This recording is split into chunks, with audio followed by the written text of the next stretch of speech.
The Absolutely True Diary of a Part-Time Indian by Sherman Alexie. Chapter 30. Talking about turtles. The reservation is beautiful. I mean it. Take a look. There are pine trees everywhere. Thousands of ponderosa pine trees. Millions. I guess maybe you can take pine trees for granted. They're just pine trees, but they're tall and thin and green and brown and big. Some of the pines are 90 feet tall and more than 300 years old. Older than the United States. Some of them were alive when Abraham Lincoln was president. Some of them were alive when George Washington was president. Some of them were alive when Benjamin Franklin was born. I'm talking old. I've probably climbed like 100 different trees in my lifetime.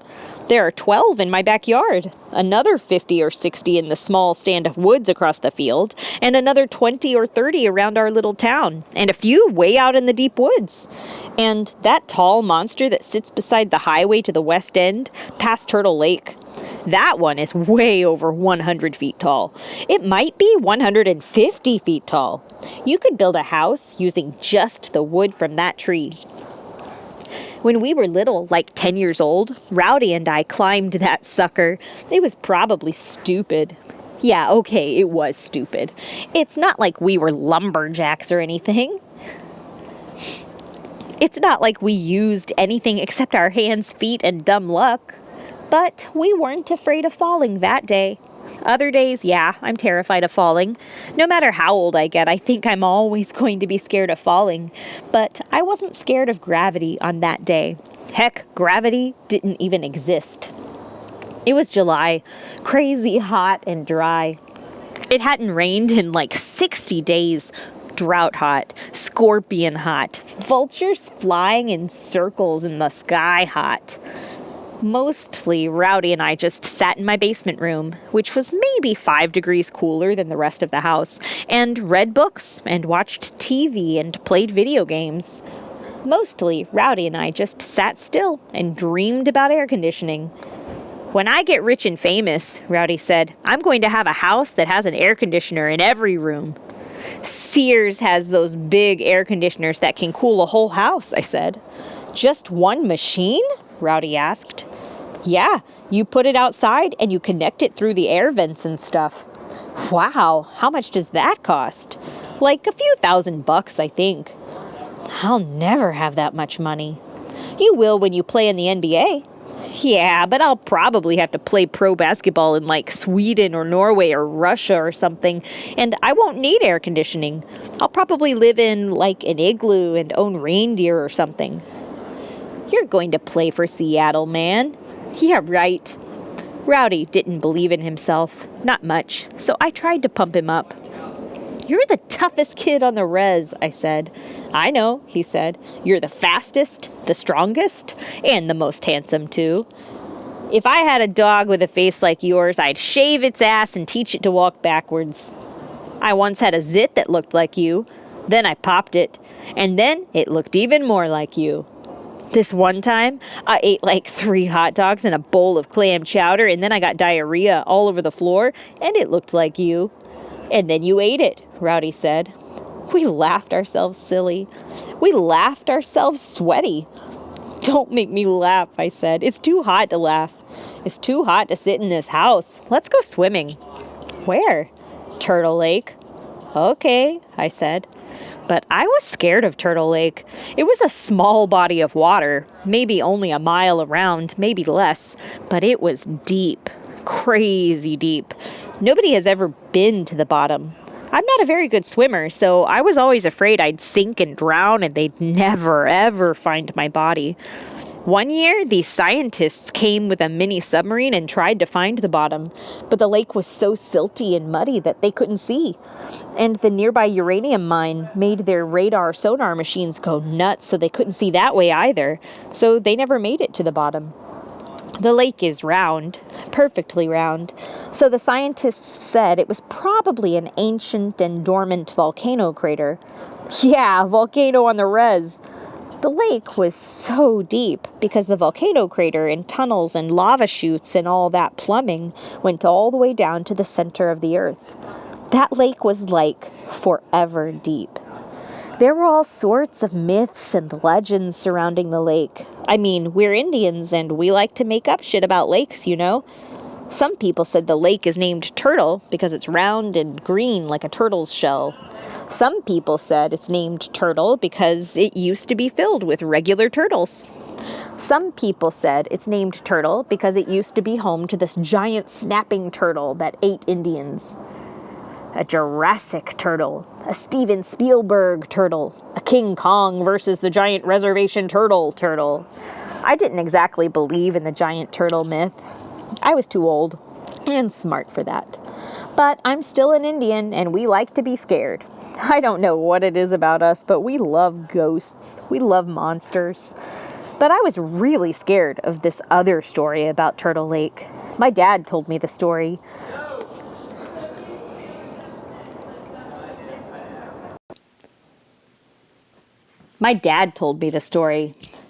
When he was a kid, he watched a horse drown in Turtle Lake and disappear.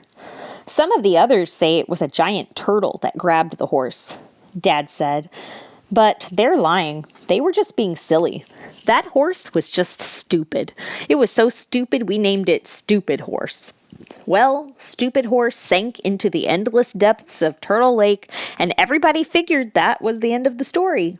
But a few weeks later, Stupid Horse's body washed up on the shores of Benjamin Lake, 10 miles away from Turtle Lake. Everybody just figured some joker had found the body and moved it, Dad said, to scare people. People laughed at the practical joke. Then a bunch of guys threw the dead horse into the back of a truck, drove it to the dump, and burned it. Simple story, right? No, it doesn't end there. Well, a few weeks after they burned the body, a bunch of kids were swimming in Turtle Lake when it caught fire. Yes, the whole lake caught fire. The kids were swimming close to the dock. Because the lake was so deep, most kids swam close to shore, and the fire started out in the middle of the lake, so the kids were able to safely climb out of the water before it all went up like a big bowl of gasoline. It burned for a few hours, Dad said. Burned hot and fast, and then it went out, just like that. People stayed away for a few days, and then went to take a look at the damage, you know? And guess what they found? Stupid Horse washed up on shore again. Despite being burned at the dump and burned again in the lake of fire, Stupid Horse was untouched. Well, the horse was still dead, of course, but it was unburned. Nobody went near the horse after that. They just let it rot. But it took a long time, too long. For weeks, the dead body just lay there. Didn't go bad or anything. Didn't stink. The bugs and animals stayed away. Only after a few weeks did Stupid Horse finally let go. His skin and flesh melted away. The maggots and coyotes ate their fill. Then the horse was just bones. Let me tell you, Dad said, that was just about the scariest thing I've ever seen. That horse skeleton lying there, it was freaky. After a few more weeks, the skeleton collapsed into a pile of bones, and the water and the wind dragged them away. It was a freaky story. Nobody swam in Turtle Lake for 10, 11 years, Dad said. Me? I don't think anybody should be swimming in there now. But people forget. They forget good things and they forget bad things. They forget that lakes can catch on fire. They forget that dead horses can magically vanish and reappear. I mean, geez, we Indians are just weird. So anyway, on that hot summer day, Rowdy and I walked the 5 miles from my house to Turtle Lake. All the way, I thought about fire and horses, but I wasn't going to tell Rowdy about that. He would have just called me a wuss or a pussy. He would have just said it was kid stuff. He would have just said it was a hot day that needed a cold lake. As we walked, I saw that monster pine tree ahead of us. It was so tall and green and beautiful. It was the only reservation skyscraper, you know. I love that tree, I said. That's because you're a tree fag, Rowdy said. I'm not a tree fag, I said. Then how come you like to stick your dick inside knotholes? I stick my dick in the girl trees, I said. Rowdy laughed his ha-ha, hee-hee avalanche laugh. I loved to make him laugh. I was the only one who knew how to make him laugh. Hey, he said, you know what we should do? I hated when Rowdy asked that particular question. It meant we were about to do something dangerous. What should we do? I asked. We should climb that monster. That tree? No, we should climb your big head, he said. Of course I'm talking about that tree. The biggest tree on the res. It wasn't really open to debate. I had to climb the tree. Rowdy knew I had to climb the tree with him. I couldn't back down. That wasn't how our friendship worked. We're going to die, I said. Probably, Rowdy said. So we walked over to the tree and looked up. It was way tall. I got dizzy. You first, Rowdy said. I spit on my hands, rubbed them together, and reached up for the first branch. I pulled myself up to the next branch, and then the next, and the next, and the next. Rowdy followed me. Branch by branch, Rowdy and I climbed toward the top of the tree, to the bottom of the sky. Near the top, the branches got thinner and thinner. I wondered if they'd support our weight. I kept expecting one of them to snap and send me plummeting to my death, but it didn't happen. The branches would not break. Rowdy and I climbed and climbed and climbed. We made it to the top. Well, almost to the top. Even Rowdy was too scared to step on the thinnest branches, so we made it within 10 feet of the top. Not the summit, but close enough to call it the summit. We clung tightly to the tree as it swung in the breeze. I was scared, sure, terrified, but it was also fun, you know. We were more than 100 feet in the air. From our vantage point, we could see for miles. We could see from one end of the reservation to the other. We could see our entire world. And our entire world at that moment was green and golden and perfect. Wow, I said. It's pretty, Rowdy said.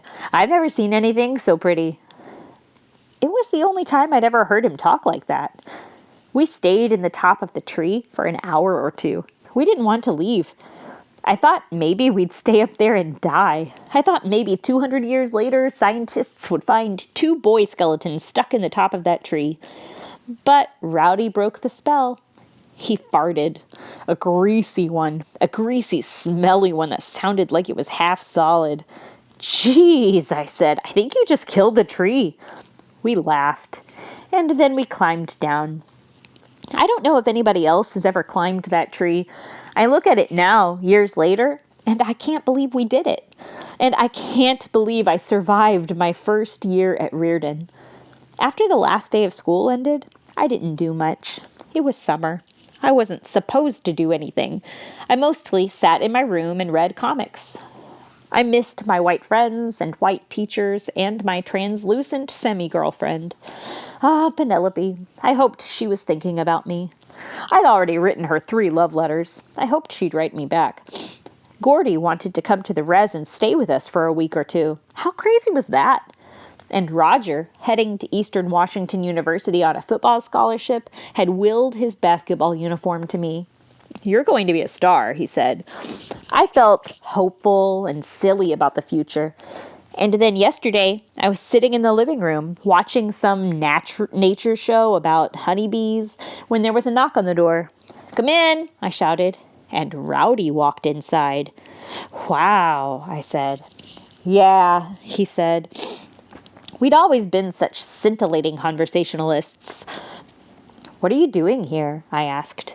I'm bored, he said. The last time I saw you, you tried to punch me, I said. I missed.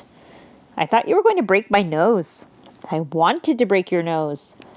You know, I said, it's probably not the best thing in the world to do, punching a hydro in the skull. Ah, shoot, he said. I couldn't give you any more brain damage than you already got. And besides, didn't I give you 1 concussion already? Yep, and 3 stitches in my forehead. Hey, man, I had nothing to do with those stitches. I only do concussions. I laughed. He laughed. I thought you hated me, I said. I do, he said, but I'm bored. So what? So, you want to maybe shoot some hoops? For a second, I thought about saying no. I thought about telling him to bite my ass. I thought about making him apologize. But I couldn't. He was never going to change. Let's go, I said. We walked over to the courts behind the high school. 2 old hoops with chain nets. We just shot lazy jumpers for a few minutes. We didn't talk. Didn't need to talk. We were basketball twins. Of course, Rowdy got hot, hit 15 or 20 in a row, and I rebounded and kept passing the ball to him. Then I got hot, hit 21 in a row, and Rowdy rebounded for me. You want to go one-on-one? Rowdy asked. Yeah. You've never beaten me one-on-one, he said, you pussy. Yeah, that's going to change. Not today, he said. Maybe not today, I said, but someday. Your ball, he said, and passed it to me. I spun the rock in my hands. Where are you going to school next year? I asked. Where do you think, dumbass? Right here, where I've always been. You could come to Reardon with me. You already asked me that once. Yeah, but I asked you a long time ago, before everything happened, before we knew stuff. So I'm asking you again. Come to Reardon with me. Rowdy breathed deeply. For a second, I thought he was going to cry. Really, I expected him to cry, but he didn't. You know, I was reading this book, he said. Wow, you were reading a book? I said, mock surprised. Eat me, he said. We laughed. So anyway, he said, I was reading this book about old-time Indians, about how we used to be nomadic. Yeah, I said. So I looked up nomadic in the dictionary, and it means people who move around, who keep moving in search of food and water and grazing land. That sounds about right. Well, the thing is, I don't think Indians are nomadic anymore. Most Indians, anyway. No, we're not, I said. I'm not nomadic, Rowdy said. Hardly anybody on this res is nomadic. Except for you. You're the nomadic one. Whatever. No, I'm serious. I always knew you were going to leave. I always knew you were going to leave us behind and travel the world. I had this dream about you a few months ago. You were standing on the Great Wall of China. You looked happy, and I was happy for you. Rowdy didn't cry, but I did. You're an old-time nomad, Rowdy said. You're going to keep moving all over the world in search of food and water and grazing land. That's pretty cool. I could barely talk. Thank you, I said. Yeah, Rowdy said. Just make sure you send me postcards, you asshole. From everywhere, I said. I would always love Rowdy, and I would always miss him too, just as I would always love and miss my grandmother, my big sister, and Eugene. Just as I would always love and miss my reservation and my tribe. I hoped and prayed that they would someday forgive me for leaving them. I hoped and prayed that I would someday forgive myself for leaving them. Aw, man, Rowdy said. Stop crying. Will we still know each other when we're old men? I asked. Who knows anything? Rowdy asked. Then he threw me the ball. Now quit your blubbering, he said, and play ball. I wiped my tears away, dribbled once, twice, and pulled up for a jumper. Rowdy and I played one-on-one for hours. We played until dark. We played until the street lights lit up the court. We played until the bats swooped down at our heads. We played until the moon was huge and golden and perfect in the dark sky. We didn't keep score.